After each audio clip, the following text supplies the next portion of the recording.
Hello and welcome back to the Bird's Eye View podcast. We are here on Tuesday, March 5th. The Toronto Blue Jays are in action today in Bradenton against Pittsburgh Pirates. Unfortunately, not on TV, though.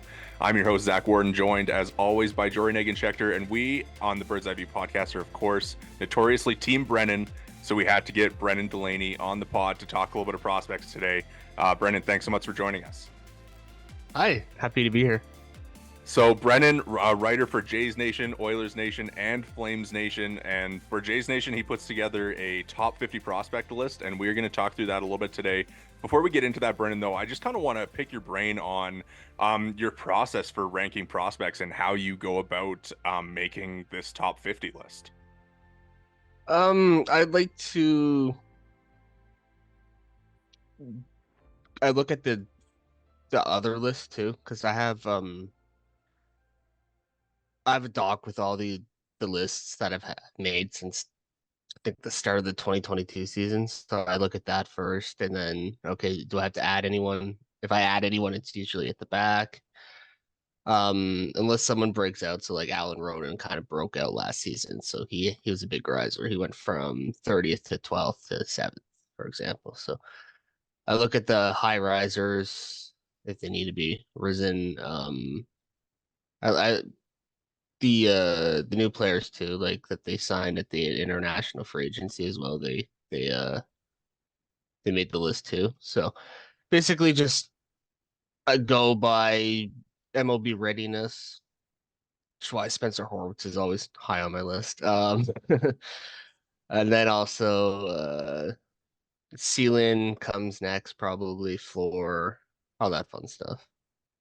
Awesome. Well, I don't think we'll go guy by guy and make you break down each ranking, but I guess since it is spring, we can kind of get into some of the guys that have been out there. Who has kind of stood out to you from the Blue Jays as prospect wise go for this spring so far? Definitely Levis. Always Levis.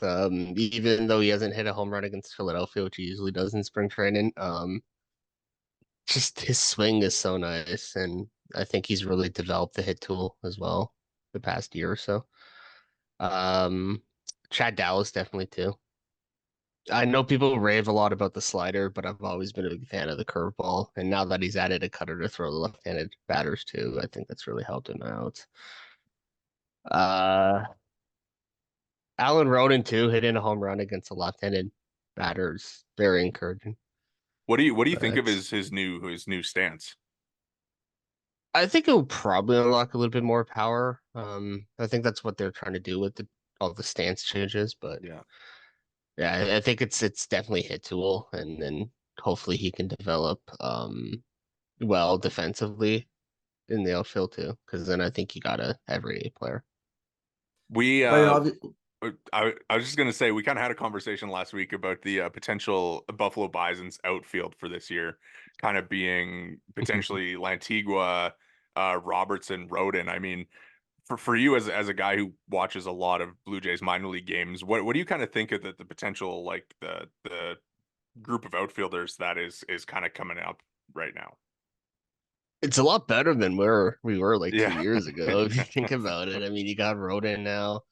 Um, I don't even remember who we had 2 years ago. Like, there's just no outfield prospects, and now they play everyone at outfield basically. So I think I saw something yesterday on MLB Pipeline that they're planning on playing Damiano Palmaggiani at left field too, Oh, really?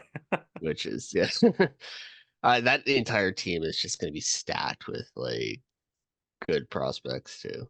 So I'm excited. Outfield, it's still probably one of their weakest positions, but it's a lot of them are now percolating in the upper minors. So I think they'll funnel in on the Jays at some point soon. So definitely helps that they've also got some guys on the big league roster. Not as much urgency as say at third base, and we'll kind of get into that a little bit, I'm sure, in a little bit. But I mean, you mentioned Aroldis already. Of course, he's number 2 on your list, and Ricky's number 1. I mean, I'm happy to just give you the floor to let you rave about those two, especially, I mean, Ricky. Just what do you love about him? it's not even what he has in terms of velocity or the secondary pitches. It's the fact that he has the it factor, I find.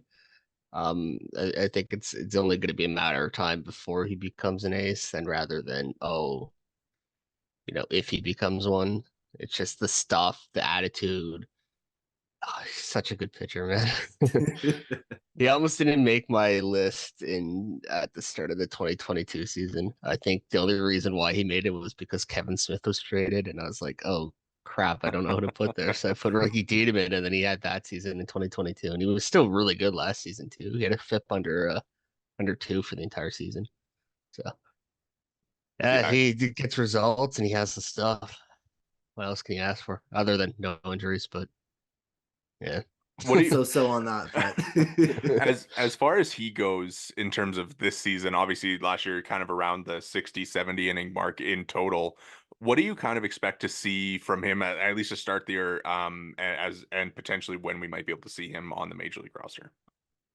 I think he has to probably start to accumulate some innings now, because I don't know how much he pitched in JUCO, but Manoah kind of had the upper hand in a way.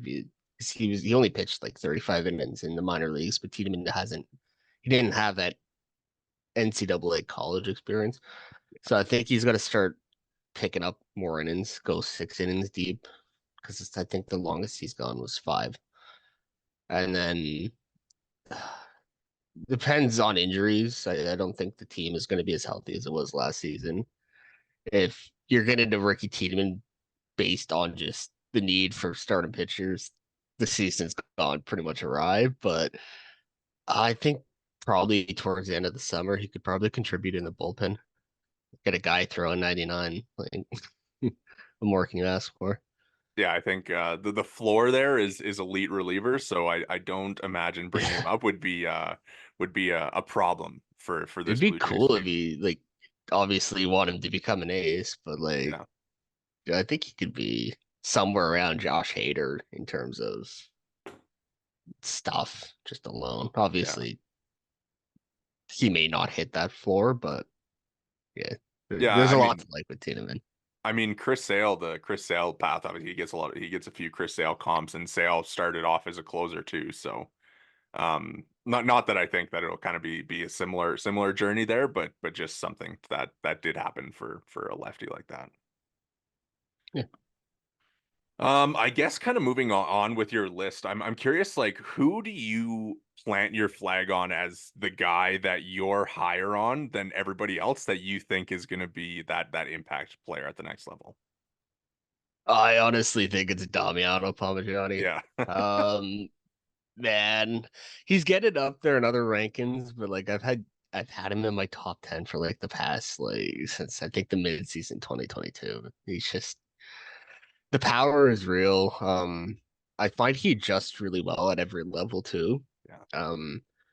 Remember a few years ago, it was 2022, where he, Spencer Horwitz, and I think Rainier Nunez, every level that they were at, they just hit. And Addison Barger too, actually. My bad.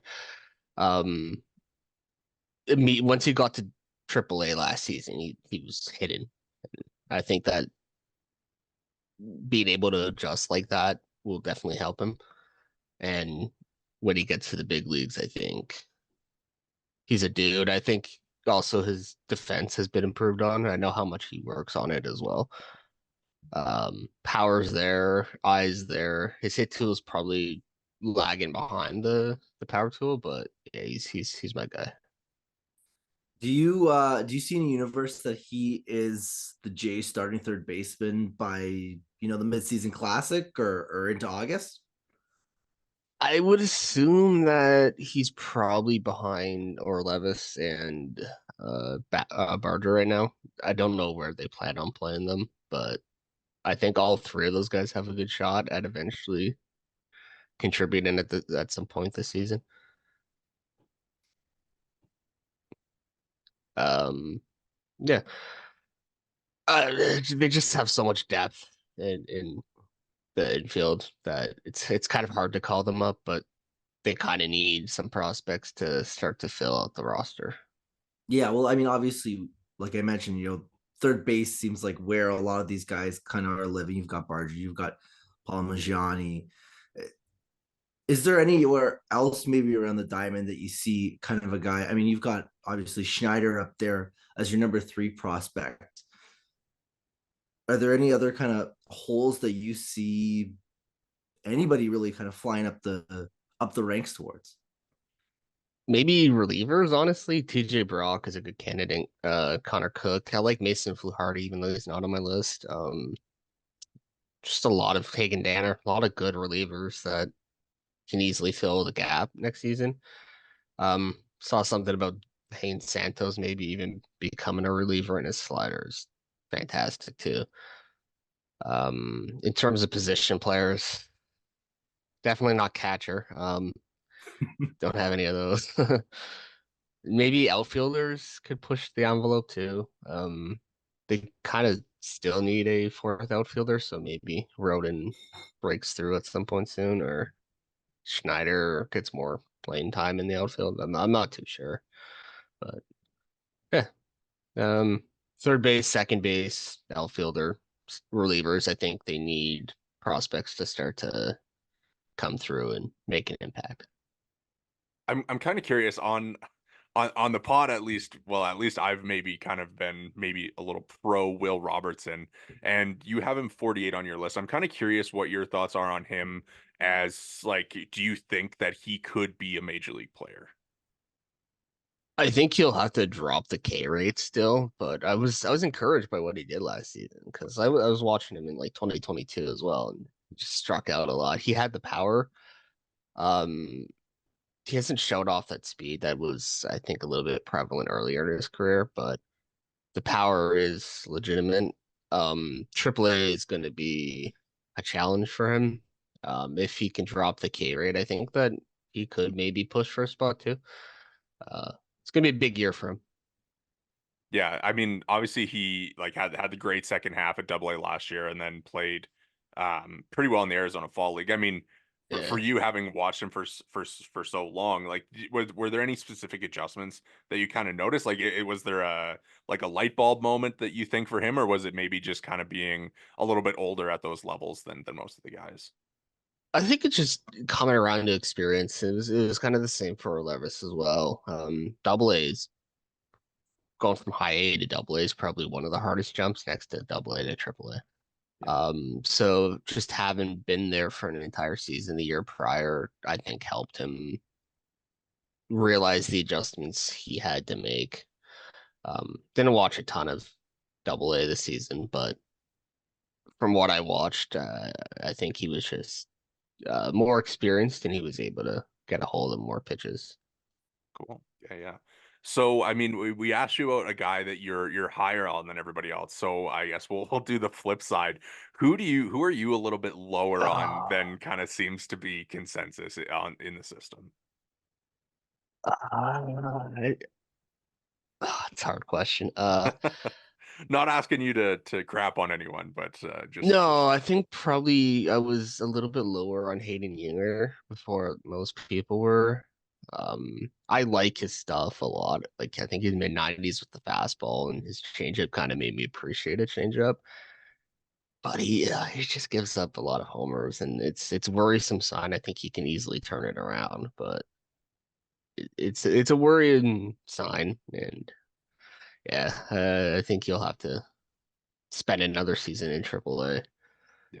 and hopefully do better than last season because I think his ERA was like 6 or something. There were a couple other pitchers that you had a little bit lower than maybe some of the other publications, guys like Zulueta, guys like Mako. Do you see a universe where these guys, where especially in the case of Zulueta, with their stock kind of maybe trending maybe in the wrong direction in some respects, that a bounce back could be in order, or are you kind of off the train, especially Zulueta, given how obviously high he really rose just a few years back?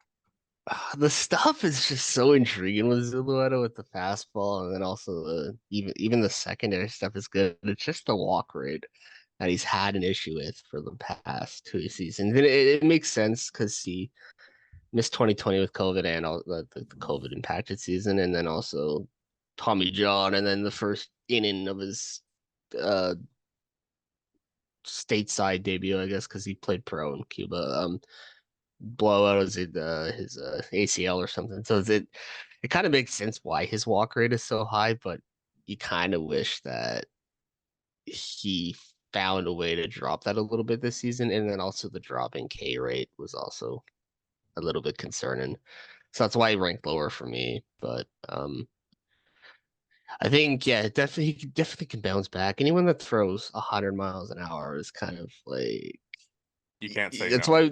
why Nate Pearson just has so much time because he throws 100. He also has a splitter now, which is terrifying. But yeah, no, like I think if you can control the walk rate, I think you'll have success because the numbers weren't all that bad for Zuleta last season. It was just the walk rate is just really concerning because he's my age now. He's 25. Like it's like you're getting to the age where you're almost not a prospect, and of course you can figure it out after not being a prospect. But please drop the walk rate. As far as Mako goes, what are you kind of expecting from him this year as he jumps to Double A most likely? Yeah, it's gonna be a challenging jump for him, I think. Again, this stuff is really good. So the walk rate also needs to drop. It's encouraging that it did.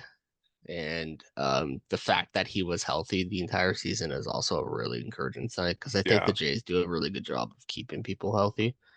It's one of probably the most underrated things that they do. Would like to see more fastball velocity.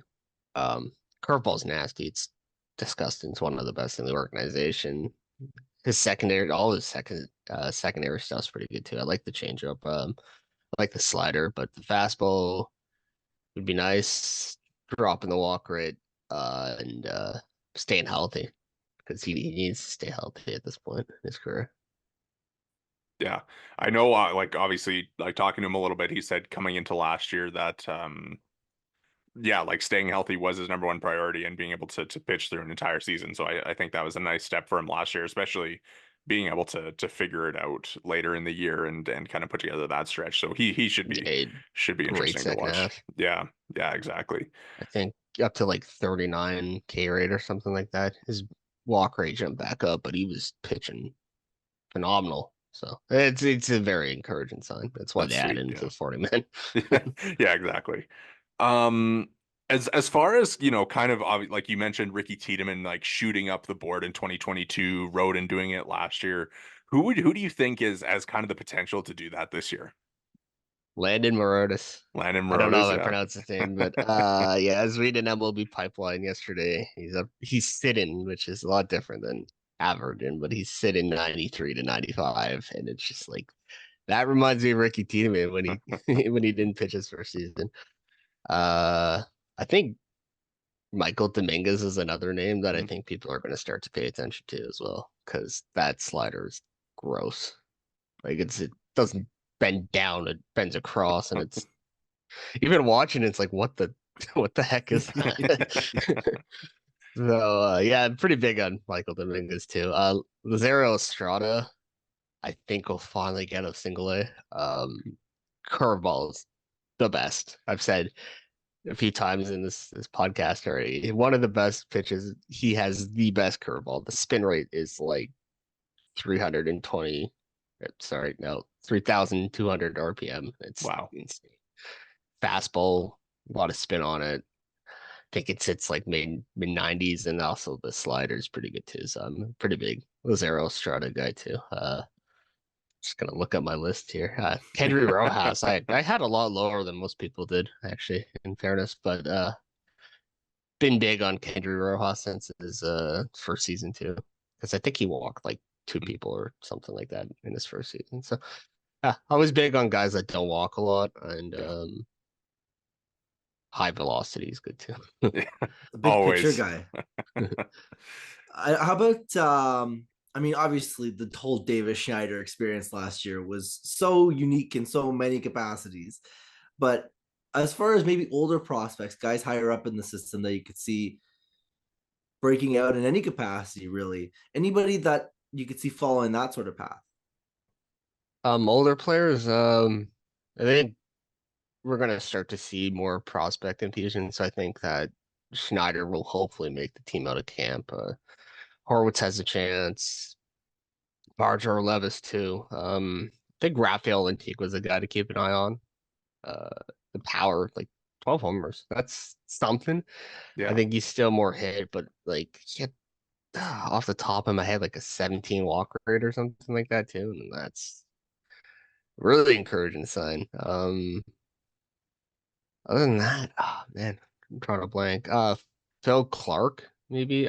He's not on my list, but he had a really good offensive season. Like to the point where like I was working on my list. I was like, I kind of want to include him. Uh, he has to work on his defense a little bit. I think it was like 18% in caught steals, and there's like 80 stolen bases against him. But the bat is an encouraging sign. So I think that if I had to pick a guy that could fill kind of have that good season, Phil Clark is a good candidate. I don't know if he'll make the big leagues, but I think he'll start at AAA. Damiano Palmagini again, probably a good candidate to have a Schneider-like season. Barger, I think will bounce back. They just have a lot of guys in AAA that could have a Schneider-like season, but I think probably Damiano Palmagini is probably the best bet for it. Yeah. Yeah, it should be interesting. I mean, obviously, like Jori said, it's kind of like a once in a lifetime what David Schneider did, but coming up and having an impact right away is obviously something every team looks for. So hopefully one of those guys can kind of jump up and do that. I'm gonna put you on the spot here, Brannen. So in I guess a couple weeks is the MLB's kind of spring breakout prospect new initiative this year. So I'm going to put you on the spot today just to help us build your ideal Blue Jays starting lineup for that game. Oh boy, okay. So I mean, I guess if we just want to go around the diamond and we can you can kind of pick like which prospects that you would want to see start at each position for that. All right, so catcher, we'll start with catcher because they don't have any catchers. Probably Phil Clark. Yeah. And then Edward Duran, who they got in the Jordan Groshans deal, which is just a really good trade. First base, probably Spencer Horwitz with oh geez, they have so many. Yeah, probably Spencer Horwitz, like Damiano Palmagini backing him up. Yeah. Second base has to be Levis, and then have geez, I don't even know who would be backing him up. They have so many second basemen. Shortstop probably Josh Kasevich. Uh, third base would be. I'm probably forgetting people at this point, but third base would. Oh, Leo Jimenez actually at shortstop, and then Kasevich backing him up. Yeah, I don't know how they're gonna. Third base would be Barger. Roden would play left field. I don't even know if they have any center fielders. Probably Lantigua, to be honest, at center field, and then right field, probably Will Robertson, I'd have to guess. I mean, they have a lot of guys that I think, like, they don't have, like, a lot of top prospects, but they have guys that can play in the MLB at some point in their future. So it's an encouraging sign to just have a weak farm system compared to the other teams, but I I mean, like what they have. it sounds like a fun lineup to me. I'm not opposed to anything. Do you think that we could see like any surprises on that roster? Like would there be any chance that we see like Arjun Namala like get the back half of that game at short? I think so, to be honest with you. I think him and Emmanuel Benella probably have a chance of at least playing, like getting a bat or two, which would be nice.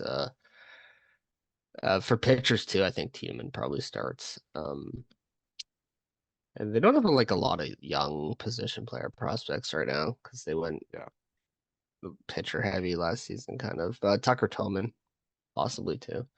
See if I'm he high on bounces him. back. Yeah, it's kind of the thing with our Levis. I think people gave up on him too quickly, even though he was 20 in AA. And I think it's kind of the same thing because Tucker Tillman is 20, and it's like he had a not great season, but he still had encouraging signs. And I know people in the organization, from what I've heard, other people say is that they're very high on Tucker Tillman. So I think he'll have a bounce back. I think he may even play in the prospect game. That's good to hear. That's good to hear. I mean, he's one of those guys that could Yeah, probably like be one of those higher tier prospects for sure, right? absolutely. Doesn't need a bounce back though. Yeah, yeah.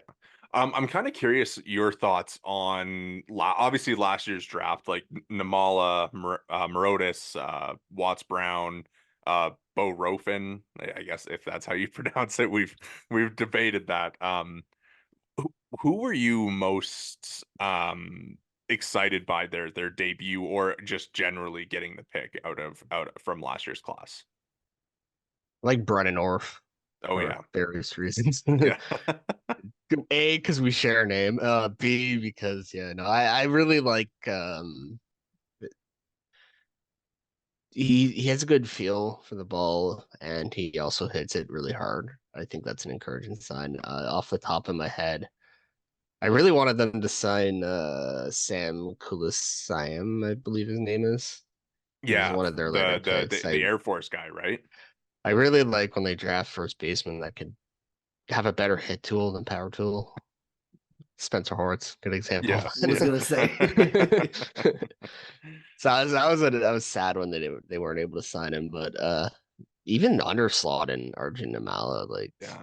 Sam Shaw too. I saw Sam Shaw at the Canadian Future Showcase in 2022 when I was here in Ottawa. Saw him and I was like, I like this kid. And then when they actually drafted him, I was like, I saw him play. That's cool. That's the first time that's ever happened.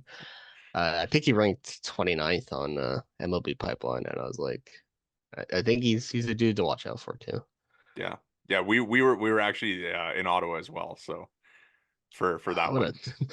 I remember the power went out on like the last day, Yeah. and Oh yeah. I was Yeah. like the only scout still there, so I was just chilling on the couch, lying down. I was like, this is fun. I love this. Yeah, no, Sam Shaw super exciting too. Obviously, we do love the Canadians being involved on the list and everything like that. Um I guess just kind of maybe like a little niche here, but Matt Chapman signing with the Giants, how excited were you to get the qualifying offer pick there? I honestly, as much as that gimmick is basically my personality on Twitter nowadays, I really wanted them to re-sign him, Yeah. even if they didn't get the comp pick. But oh man, it's great for content, I guess. But I don't know what we're gonna do about the third baseman this season. That's kind of it's kind of It's Isaiah worrying. Kiner Falefa season, no doubt about it. I think just with the expectations, because no one's like, oh yeah, they're gonna finish fourth in the league or in the American League East, and it's like I think the low expectations will probably help them, but it's like I don't want to go into the season with IKF as the third baseman. I like IKF. I think when his value goes beyond his really light bat, but it's like you go from Matt Chapman, who's a Gold Glove winning third baseman that can hit 30 home runs to IKF, and you got a little bit of an issue if you're trying to contend. At least if you want fans to be excited for the next season. Can't say that I'm very excited to watch IKF be the starting third baseman for the entire season. Well, that's why Damiano Parmesan is coming up the pipeline. Yeah. One of them has to break out this season and just take that. It's there. Same with second base. I think Schneider will probably get the go ahead at second, or maybe the platoon role with Kevin Biggio. But third base, they should trade for Matt Chapman. That'd be nice. Oh, that would be fun, wouldn't it? Yeah. Yeah. The Giants have a group of third basemen, right? They got JD Davis and Matt Chapman, so you got to trade one of them. Trade Matt Chapman and Otto Lopez. I miss Otto Lopez. Yes. I didn't know he had Yes. another option. That was sad. Yeah. I think the team obviously knew that, but I I would think would have so. really liked. That's why he was off the list, because I'm like he's probably going to be the first to be DFA'd, so I'm not even going to bother writing on it.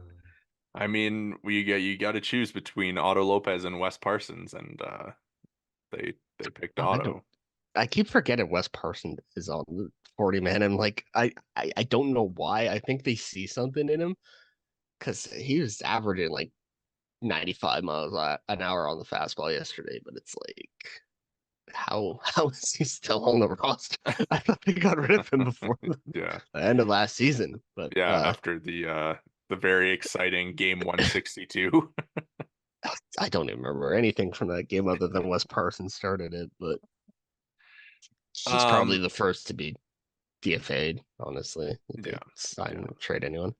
I mean, how old is he? He's got to be. He's no spring chicken. Yeah, I think he's like at least 30 right now. Yeah. As far as 2024 goes for prospects, I like we talked about kind of potential risers, and we kind of talked like through a bunch of guys on the list. But I'm kind of curious, which prospect are you most excited to watch this year? Probably one of the single A guys that are coming up to high A, because you don't really get to watch a lot of single A, which irks me to say the least. So maybe Adrian Pinto. I haven't seen a lot of him. I still really like that trade, but I really want to watch him play because I've seen, I think maybe like 4 series since he's been traded here. Lazaro Estrada again. A lot of the new draftees too. I don't think we're going to be able to see much of Arjun Amala this season, but like Chase Brofin, Brendan Berry, I'm not sure his name, his first name, but yeah, a lot of the new draftees and a lot of the guys that were in single A last season, I think, are going to be exciting to watch, and Ricky Tiedemann, of course. Of course, gotta have the number one guy. Gotta have the number one guy on the list. Well, I think that's kind of all the prospect questions that I had. Jori, do you have anything else? No, Brannen, very thorough, and I think there is some hope for this Blue Jay system, despite some maybe call it lower rankings around the industry. I mean, based on your descriptions, I think there's some guys there. I think there's definitely some guys there. I think we have a lot of guys that can impact a major league roster. I don't think we have anyone that's going to be like Tiedemann, maybe, or Levis could be a star other than those two, maybe Namala. I think there's a lot of guys that will play on a contender like Spencer Horwitz, David Schneider. They're all good players, but they're not superstar players. Unless you count Schneider's first month.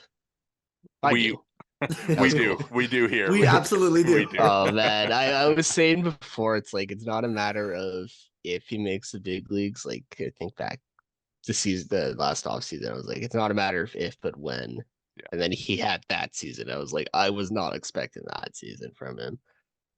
I was always high on him, but I wasn't I guess one more thing for you that kind of intrigues me about what happened last year with David Schneider, where he was raking in AAA, and there were kind of calls for him to get the call, right? As the team struggled offensively, and they obviously, like, he wasn't on the 40 man, but they seemed hesitant to kind of go ahead and make that move.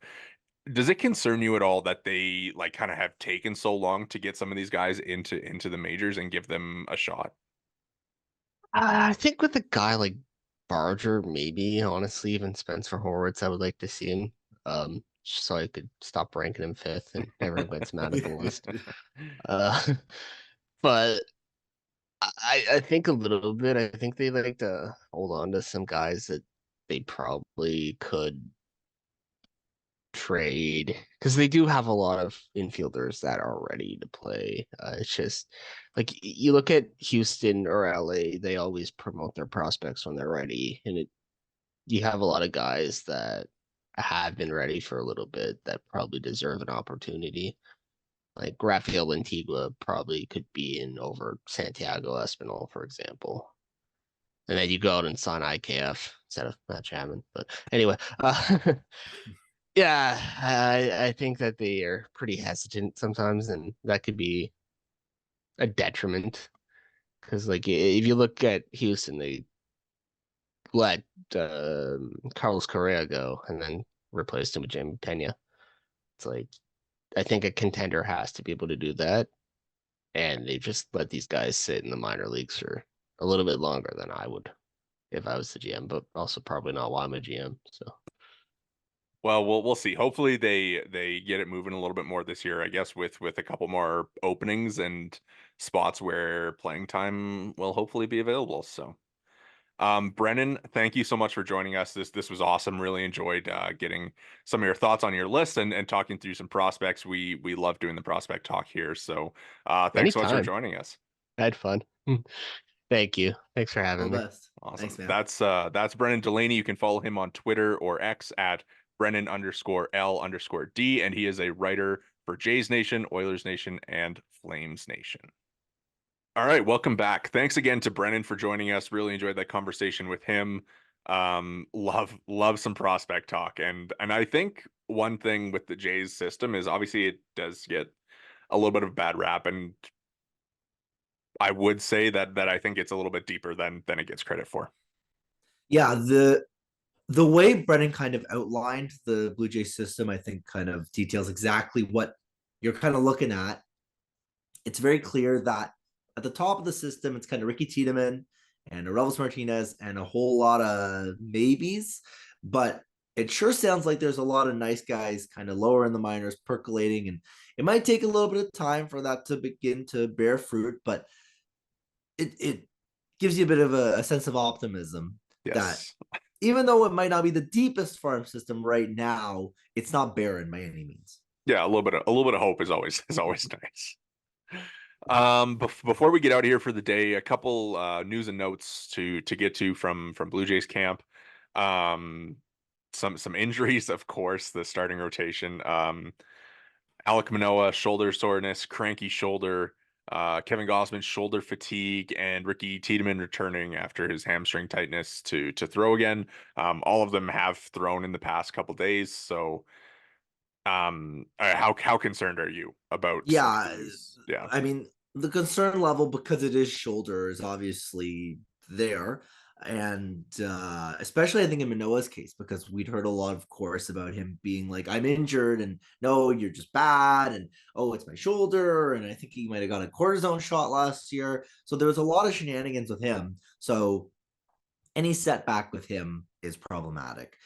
Kevin Gausman, of course, being your ace, it's not great that he's battling shoulder soreness as well. The hope is obviously he's back and in game shape sooner than later, although opening day, is that in question at this point? You know, it's certainly not impossible that he could have problems, but we'll see how the ramping up goes.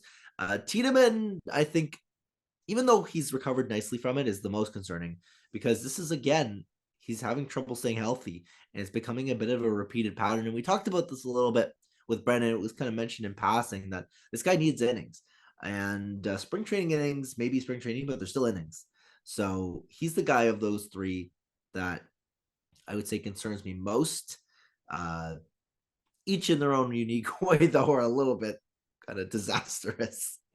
Yeah, I mean, from just especially this morning, I mean the sheer amount of pitchers that are starting the year on the IL, whether it's Lucas Giolito maybe being out for the year, Justin Verlander starting on the IL, Kyle Bradish starting on the IL, Sonny Gray getting hurt the other day. You know, like it's kind of the worst case scenario for a lot of teams around the league.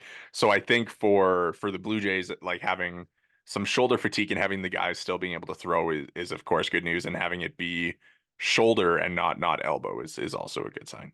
Yeah, and there's take and there's give, right? Where if it's elbow soreness, that tends to be a little bit more dire in the immediate term and tends to be a little bit less so in the longer term. And of course, with shoulder, normally you bounce back and you manage and you're okay, but your shoulder falls apart and it's kind of over. So it's not ideal, especially in the case of Manoah when he's still under 25.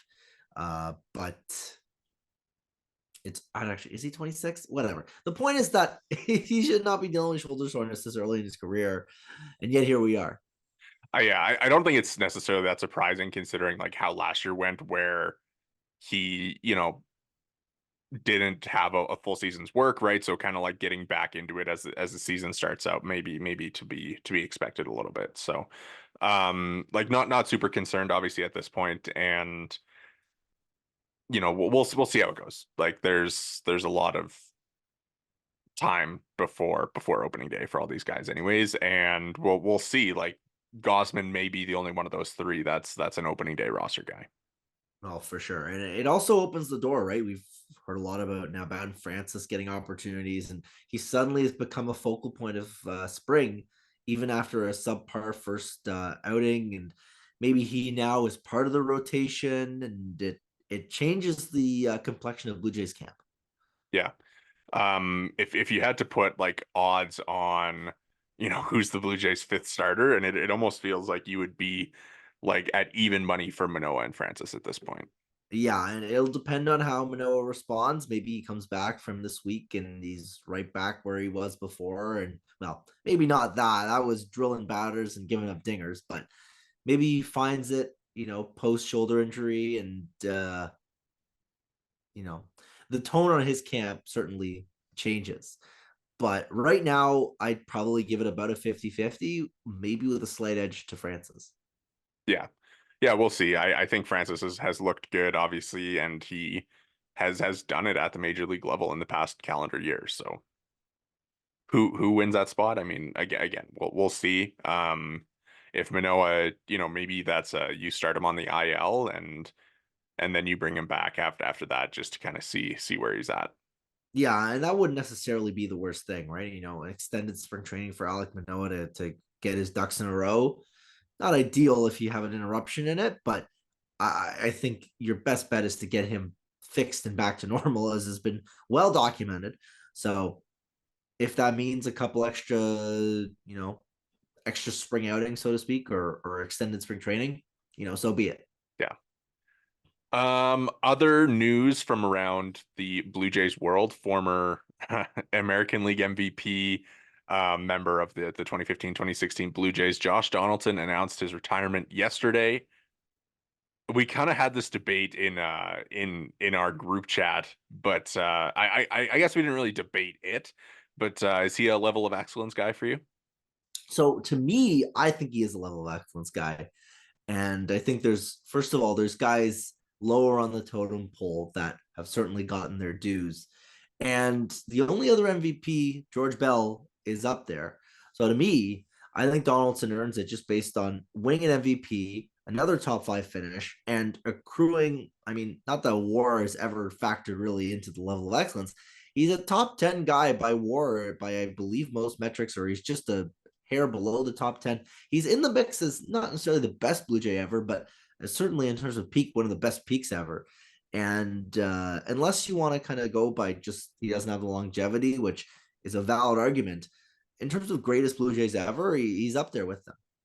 Yeah, he's kind of like on the Kawhi esque kind of like, obviously not the one season championship, but as far as like 3.5 seasons of potentially like the best 3.5 seasons that anybody has ever played for the Blue Jays. Yeah, it's basically him or Joey Bats between 2010, 2012, or maybe you're talking about a couple of, Doc Cy Youngs or the Roger Clemens Cy Young. Like it's in that echelon of superstardom level seasons. Yeah, I don't think I would be, I wouldn't be opposed to seeing him go up. Obviously, he's a very good player, a questionable figure as well. If you want to factor that in, you can, but yeah, like again, it wouldn't necessarily be a debate from me. And I think especially for like the being at the Jose Bautista ceremony where you can like feel how much those teams like did mean to Toronto. Like I don't think that you can really go overboard with honoring the players from that group. Yeah, and I think another guy that may eventually end up on the level of excellence, although maybe not quite as much of a face of the team. I think that you could realistically make an Edwin Encarnacion argument. I think that all three of those guys have valid claims. Joey Bats is now up there, so at this point, you're looking at, does Donaldson make it? He's now just retired, and does Edwin make it? He's now a coach with the team. I think both of them certainly have valid arguments. And I know you mentioned there were guys that you think need to be first in line. I know you mentioned John Olerud in the group chat as another guy that deserves some love. And I mean, I think that he's another guy, of course, that maybe deserves some consideration. But I think those three are such a unit that I think it would be completely justifiable for the three of them to all end up on the level of excellence together. Yeah, no arguments from me for sure. I think all three could go up, and there shouldn't be any complaints about that for sure. We kind of talked about it in the chat. I mean, like John Olerud, like Lloyd Mosby, Jesse Barfield, some potentially some other guys that could go up. Like I said, Buck Martinez will go up eventually. I hope that they are able to do that in like the next 5-ish years. I don't know when he'll retire from the booth, but I assume he'll go up as soon as he's done. He is probably the next level of excellence member, I would say. It's maybe him, and I mean, I don't think anybody else from those 2000s Blue Jays teams really is like you in the mix could at this point. make the argument for Vernon Wells, but the overall, I think he's missed his opportunity because yeah. Doc goes up a couple of years back when they retire his number, of course. Yeah. And then now you've moved on to those 2010, 2011, 2012 teams. And by then Vernon Wells has moved on to Los Angeles. Yeah. And I mean, like the team success, right? Like obviously he has a good Blue Jays career, but I think you almost want the bar to be a little bit higher for team success. Yeah. All right. Well, from one Blue Jays third baseman that they acquired from the Oakland A's to another, Matt Chapman will not be wearing a Toronto Blue Jays jersey this season, no matter how bad you were hoping for it. He signs with the Giants. Disappointing that the Blue Jays weren't able to get in there and at least make the same essentially 1 year, $20 million offer. More or less. And it doesn't sound like he was maybe interested. I mean, it's been leaked that he opted not to return because of the new dimensions. I don't actually know how much I believe that. But it's certainly out there.